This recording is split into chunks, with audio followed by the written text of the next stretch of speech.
오늘 말씀의 제목은 가장 깊은 곳에 임하신 사랑입니다.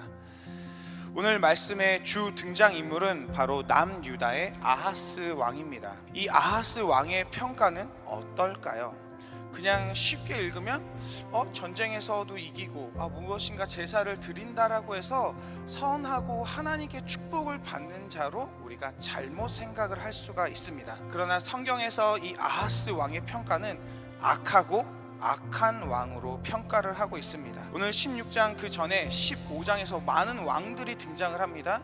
그런데 16장에 특별히 아하스에 대해서 더 자세하게 다루고 있는 이유는 그 악함의 정도가 더 심하기 때문에, 바로 하나님께서 이 아하스 왕의 악함을 보고 이건 좀 정도가 심했다 라고 해서 더 디테일하게 다루고 있는 것 같습니다. 아들을 불 가운데로 지나가게 했다라고 하는 것은 과연 무슨 의미일까요?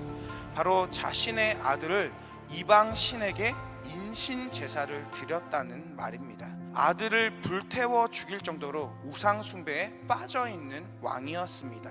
하나님께 바쳐진 성물을 가져다가 아수르의 왕에게 공물을 바치며 자기가 그 아수르 이방 왕의 아들이라고 지칭을 하면서까지 도와달라고 이야기를 합니다. 아하스 왕이 있었던 때에 하나님의 선지자가 누구였을까요? 바로 선지자 이사야입니다. 우리가 잘 알고 있는 그 이사야 선지자. 하나님은 이사야 선지자를 통해서 계속해서 말씀을 하셨습니다. 하나님은 아하스에게 구하라고 말씀을 하셨습니다. 그런데 아하스는 나는 구하지 아니하겠나이다 라며 하나님을 외면해 버립니다. 우리가 믿고 있는 하나님은 최고의 사랑을 가지고 계신 여호와 하나님이십니다.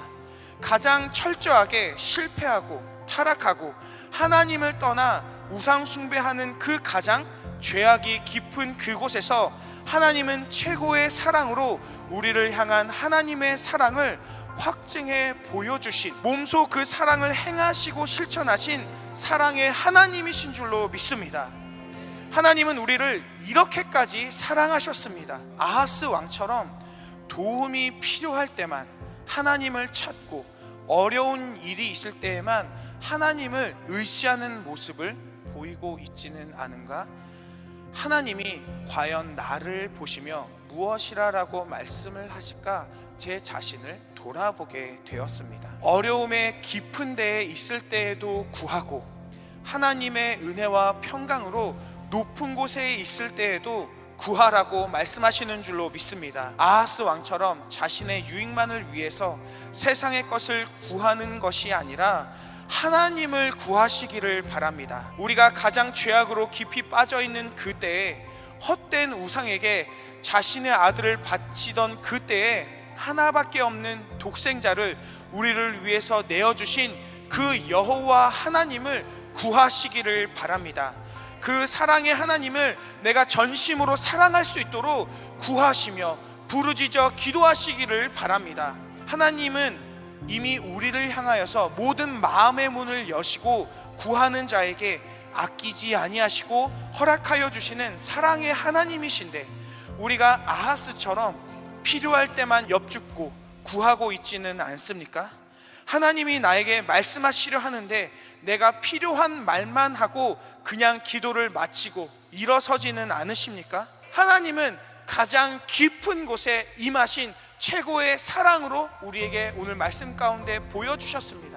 내가 도무지 해결하지 못할, 나로서는 감당하지 못할 절망적인 상황 가운데 있으십니까? 하나님은 구하는 자를 결코 외면하지 않으십니다.